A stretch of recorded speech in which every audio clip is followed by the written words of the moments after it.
Between Final Fantasy 7 and 8, Square was on fire. Squaresoft could pretty much do no wrong. Just to name off some of my favorites, you had Bushido Blade, Parasite Eve, Einhander, Xenogears, and Brave Fencer Musashi. There was a few misses like Bushido Blade 2 and Erguys, but at the time when you were a fan of a company that generated a lot of classics like Squaresoft did, at this point, it's like your first girlfriend. You have to brag about her. Then, in February 1999, Squaresoft made a game you either loved or you hated. That was Final Fantasy VIII.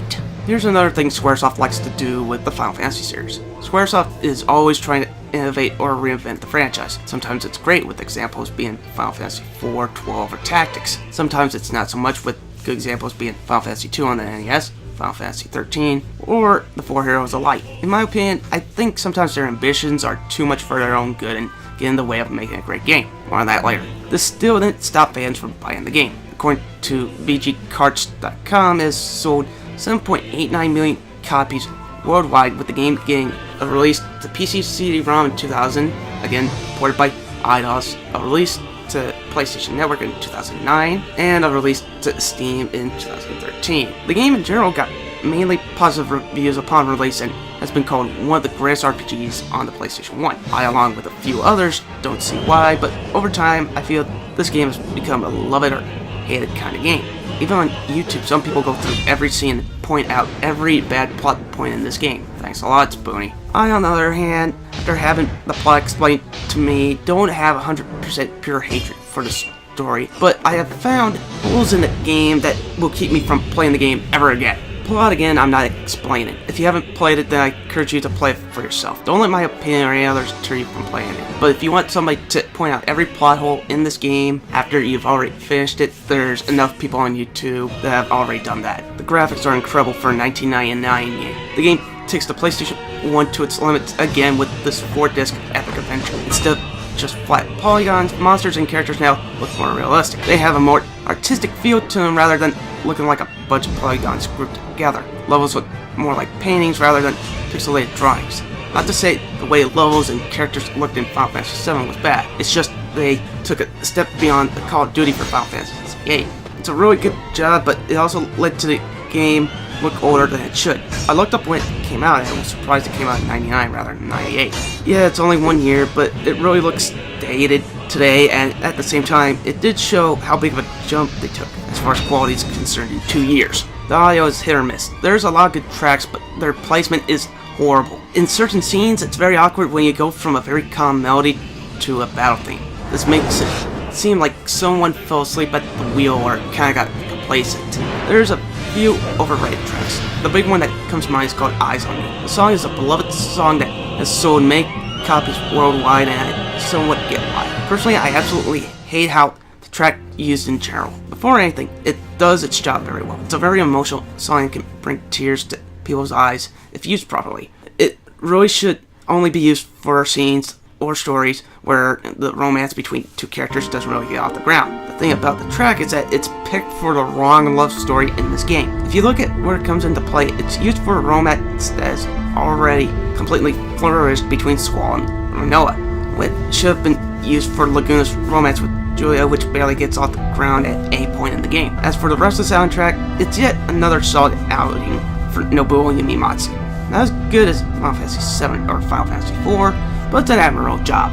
I absolutely hate the gameplay. Now, before anything, I'm not an all-knowing god for what makes a good game and what makes a bad game, but I know what I like and what I hate. Final Fantasy VIII is, in my opinion, at best, poorly written romance wrapped in a time travel plot with bad audio design choices at times, solid graphics, and a good soundtrack. Best if the game plays well, then it can be forgivable. Games like Vanguard Story, Final Fight, Resident Evil had really mediocre storylines, but they're remembered because they're solid or innovative game. Final Fantasy VIII, in my opinion, is, if you ask me honestly, I put it on my top 10 worst Final Fantasy games because over time it hasn't aged well for me at all.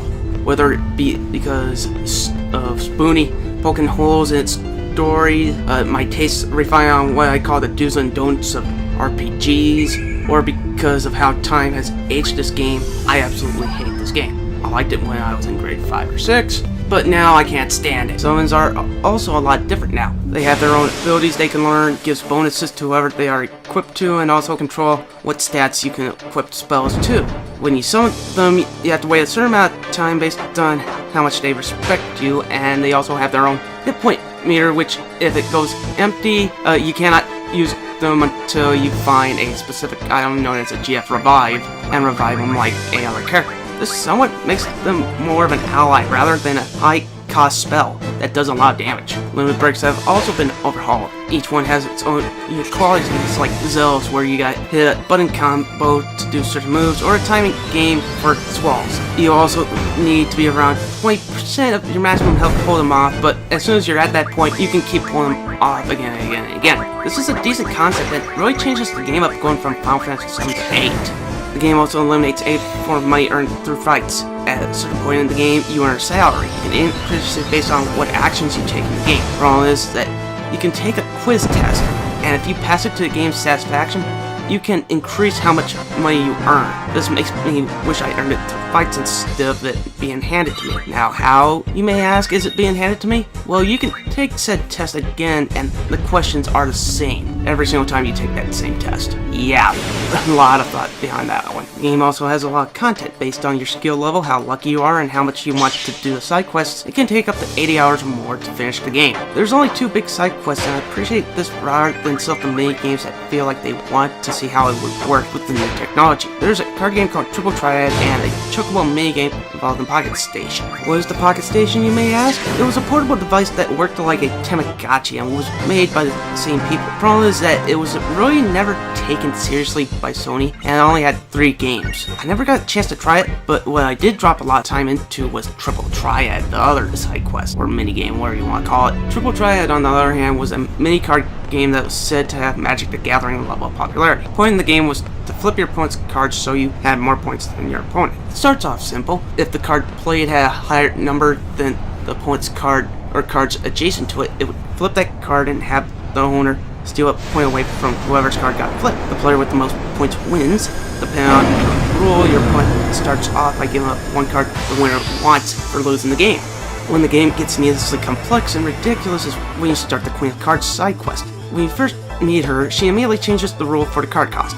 It could be anything from diff, which the difference in score, the loser gives up that many cards, all which has the loser give up all the cards used, and the worst one of all called direct. Direct is a stupid rule that whoever came up should have been slapped or shot or something like that. Just make sure that this rule never happened, and it did. What direct does is that any card that is your opponent's color, he gets to keep, so she can swipe any high-level card that you didn't bother to flip back. This is made even worse when you introduce rules plus elemental and same. It makes the game a crapshoot to get all the cards, not to mention a time vampire that takes tons of hours to complete. Personally, I avoid it unless you want to complete every side quest, or, just that into card games. In general, Final Fantasy VIII made a lot of changes to make the game unique. A lot of elements it changed them to see how it changed core gameplay, which is beginning to random fights and pushing the plot forward. Now, the main game I will let to last because I want to set the table for why I completely hate this game on another level. At the end of the day, the combat system is a bolt anger. It stops the game dead in its track because every character becomes the same character template. I hate this element because in most RPGs, everybody has roles. Some have better spells and can take damage, or another character might be able to tank yet can't deal any magical damage. You see what I mean when I say this? To make it even clearer, in Final Fantasy VIII, the only difference between each character is their limit break and what you need to make their ultimate weapon. You can max out any character stats if you have enough of a strong enough spell to do so, making whoever you want to have in the final party meaningless. It's not my kind of game, but don't let me crap on your nostalgia. If you're a new fan and ask me whether or not you should go check it out, I would tell you straight out, go play Disc 1 and see whether or not it's for you. If it is, perfect. If not, oh well. Overall, I hate Final Fantasy VIII. There's a market for games like it, and I'm not part of it. It's probably the only game that my mind has been destroyed by the internet exposing me to all of its plot holes, and over time, I found, more faults in it that pretty much destroy any nostalgia I have for this game. I respect what tries, but it's really not a game that I would go back to ever again. Personally, I give it 4.5 out of 10. This is more of a personal preference score, despite me saying, you should play Disc 1 to see if it's for you. Just be sure not to spoil the plot for yourself. If you really like this game, then, don't let my review wreck it for you.